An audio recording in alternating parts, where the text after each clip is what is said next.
102 miles, 15.4 hours, 923 minutes, and 55,386 seconds. That is what it took for me to learn these 3 lessons, and you can have them without having to go through any of what I went through.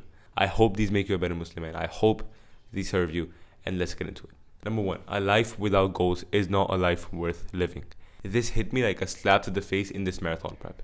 The amount of direction and focus I felt during this marathon prep was insane because I had just one singular goal: to run the half marathon on January 5th, 2025. That was my one goal, and that gave me the direction I was lacking and I needed so much. And this is something interesting that I've noticed, where if you have just one singular goal, just one goal you're aiming towards, not 2 or 3 or 4 or 5, but just one goal that you can direct all your focus and attention to, you're going to make so much progress in that. So much more progress than if you were to have your attention diverted to 2 or 3 or 4 or 5. And your life is going to be so much more zestful, so much more purposeful, so much more directed and focused, and just with more intention behind everything. Because it's all diverted towards achieving this one goal. It's crazy because you naturally just start to push yourself more. You start to work harder, right, to achieve this one goal. And it's something that cannot be explained. It can only be experienced. Now, obviously, as Muslims, we are so lucky to have that because we have just one purpose in life, which is to please Allah and enter Jannah by His mercy, right? That is our one purpose that everything should revolve around. But what I'm talking about right now are goals that will help you develop yourself mentally, spiritually, and physically by Allah's permission, which will actually help you get closer to that one main purpose of your life, one main goal of your life, one main area that you want to get to, one main place you want to get to. Now, there were 3 main components of this goal that actually helped me strive harder, and actually helped me work harder, and actually helped me push harder. Number 1, a deadline. Number 2, having a clear and specific goal. Number 3, making it meaningful. This is just my thought process after breaking down this goal, because number 1, I had a clear deadline. January 5th, 2025. Number 2, it was specific. I wanted to run a sub 2 half marathon. And number 3, it was meaningful to me. And I think a combination of these 3 for any goal will actually make you want to work harder and push harder and strive like you have never striven before, if that is a word. And I think this comes from the simple principle that people don't need motivation. They need clarity. Because if you have a clear set of steps to act upon, you will naturally just take, those steps. It's like if you don't have any other option, you will do the thing that is required, right? So I think it puts you into that scenario because you literally know, okay, I want to accomplish this in this time and I actually care about it. So I think a combination of these 3 things is a perfect recipe for you to push harder towards this one goal. On the other hand, I've also noticed that a life without goals, a life without striving for more and more accomplishments, a life without striving to conquer more and more mountains, that's not life worth living. You're just wandering here and there. You're not doing anything. You're not pushing yourself. You're not seeing how much you can push yourself, how much you can accomplish, how much you can exhaust yourself. You're not doing any of that. It's like a life without this is not worth living, in my opinion.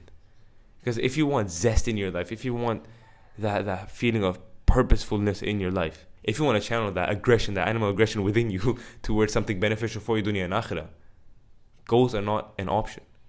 They're a necessity. Number 2, the beauty of life is in doing hard things. This ties in with the previous lesson, and I felt it a lot during this marathon prep. There is beauty in doing hard things. There is beauty in doing difficult things. There is beauty in pushing yourself to seeing how much you can accomplish in this one life Allah has given you. Otherwise, you're just dead. The biggest reason I think why doing hard things is so beautiful and so important is because it adds up as a stack of proof for the person you wish to become. And that proof helps you in all other areas of your life. You don't become confident by shouting affirmations in the mirror, but by having a stack of undeniable proof that you are who you say you are. Outwork yourself out. Alex Hormozi.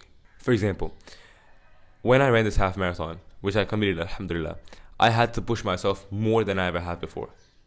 By far. Everything inside me wants to stop. Everything. I had to keep going and keep going and keep going with no end in sight. I did not even see the finish line. So I had no clue, no idea how far away I was. And so again, I just had to keep pushing without an end in sight. And even though when everything in my mind and my body was telling me to stop, I still had to push through, and I did.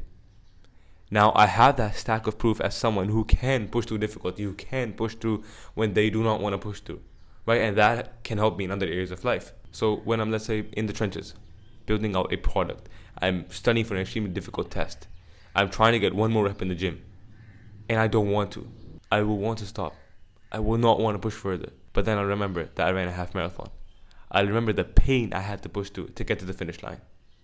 And as a result, the thought will arise. If you ran a freaking half marathon, you can do this as well. And boom, just like that, I go and I study for the extreme difficult test. I go and I build out that product. I go and I get that extra rep.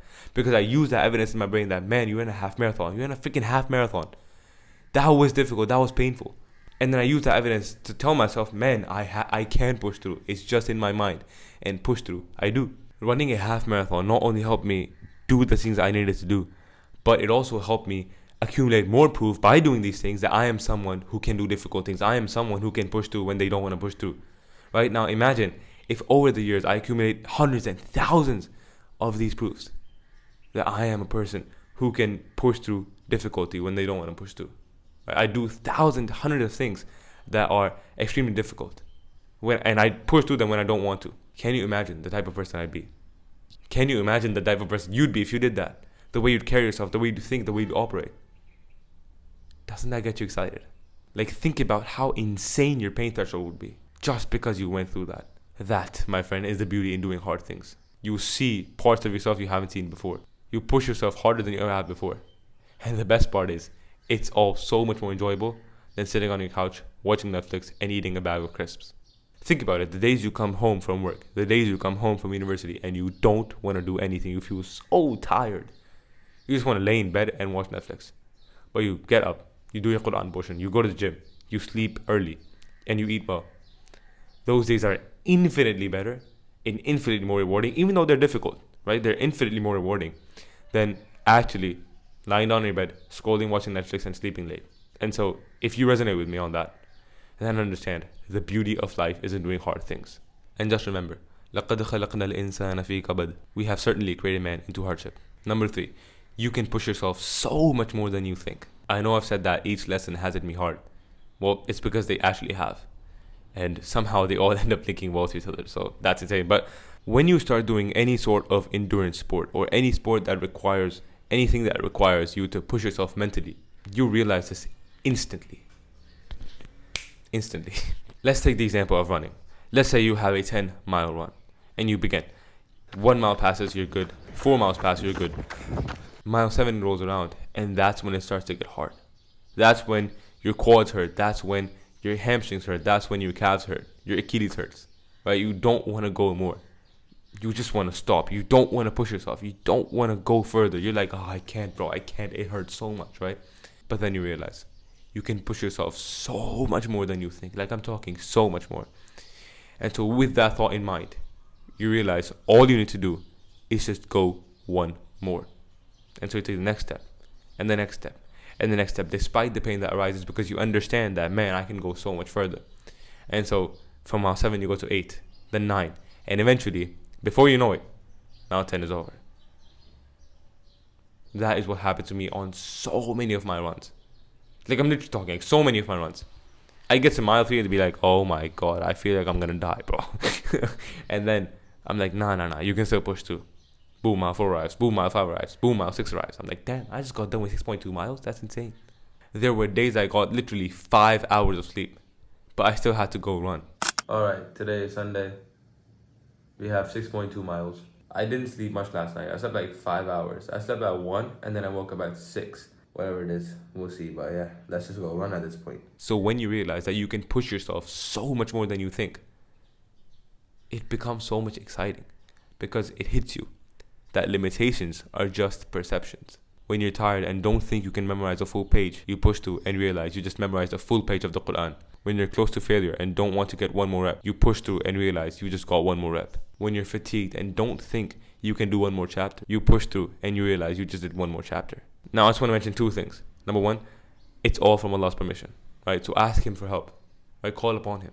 He will answer you. Ask Him for help for whatever thing you are pushing towards. And number 2, build up gradually. Don't go out and run 26.2 miles, memorize 2 pages of Quran, and squat 500 pounds. Because you're like, I can push through so much more than I realize. No, it doesn't work like that. My ability to push through my threshold for pain is different from yours. So build up gradually, build up slowly. You don't just go to the gym on day 1 and start benching 100 kilograms, 225 pounds. You don't do that. No, that's stupid. You build up gradually. You start off with 20, then 30, then 40, then 50. Eventually you get to 100, right? You slowly build up because your body needs to adapt, your mind needs to adapt, right? Our pain thresholds are different. And so how much I need to push myself and how much I think I can push myself is different from how much you think you can push yourself.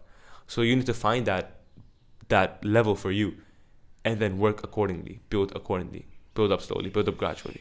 Now I have one more bonus lesson, which is enjoy the process. I mean, 4 lessons just wouldn't look good in the title. So it's either 3 or 5 or 7 or 10. So that's why I had to add this as a bonus lesson. But it is so extremely important. So extremely important. A lot of the times when we're pushing for something, when we want to achieve a goal, it's like we just want it right now. We just want it as fast as possible, right? But the fact of the matter is that the joy isn't in achieving the goal. The joy is in working towards achieving the goal. It's the classic cliche thing of, journey over destination. Sure, the destination matters because it gives you a set point to where you're going. But when you have that set point, it's the journey that matters. It's the journey that actually teaches you what you need to learn. As much as I enjoyed getting the medal, the fun part was preparing for the marathon 2 months before. That's where all the memories are. That's where all the growth lies. That's where all the ups and downs lie. And that, my friend, is where change lies. So no need to worry about the destination. No need to worry about when you'll get there. Just put in the effort, bro. Allah will get you there. Simple. Realize that by committing to a set of actions and holding yourself accountable to the character you wish to be, you've already won. You are simply waiting for time to reflect this back to you. Move with urgency short term, patience long term. Detach from the outcome and touch some grass in the process. Mikey Puseda. I don't think he said that quote, but I learned it from Mikey, so I'm just going to attribute it to him. So those were the 3 lessons that I learned, plus 1 bonus lesson because I am a generous person. But yeah, I hope you found those valuable. I hope these helped you, and I will see you in the next video, inshallah. Assalamu alaikum.